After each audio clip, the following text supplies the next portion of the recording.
हमारे channel NS studio Kawardha में आप सभी का स्वागत है। अगर आप नए नए गीत संगीत रिकॉर्ड कराना चाहते हैं तो NS स्टूडियो कवर्धा से संपर्क करें। हमारा पता है जिला कवर्धा, नया bus stand road. Mobile number है 9131141220।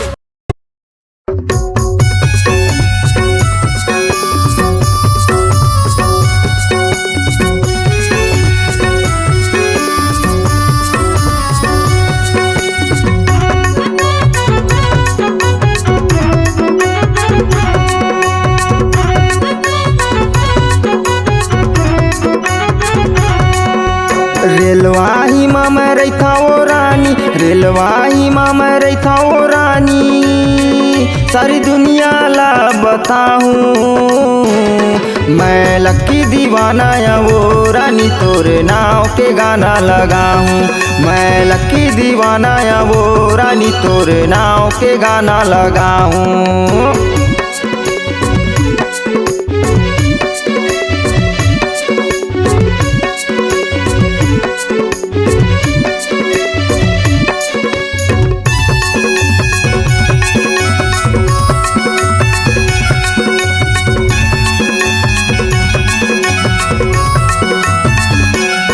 मैं बात करेल बैठूं ता मोर बात लगी सीधा दिल माँ, दिल से मोर खेले हंस वो बदनाम हो बे महफिल माँ।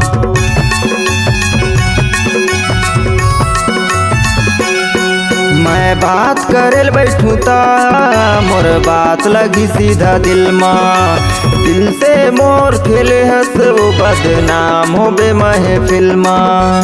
जारे निर्मोही सुख नहीं पावस, जारे निर्मोही सुख नहीं पावस, मोर दिल्ला तह जला के ना, मैं लक्की दीवाना या वो रानी, तोरे नाव के गाना लगाऊं मैं लक्की दीवाना या वो रानी, तोरे नाव के गाना लगाऊं।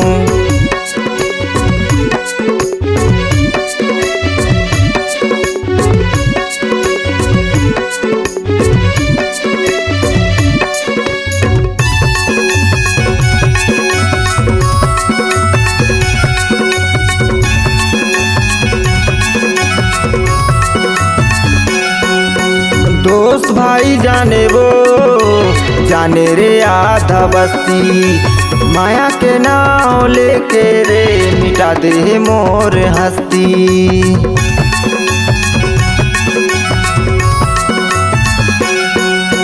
दोस्त भाई जाने वो जाने रे आधा बस्ती, माया के नाव लेके रे मिटा दे मोर हस्ती।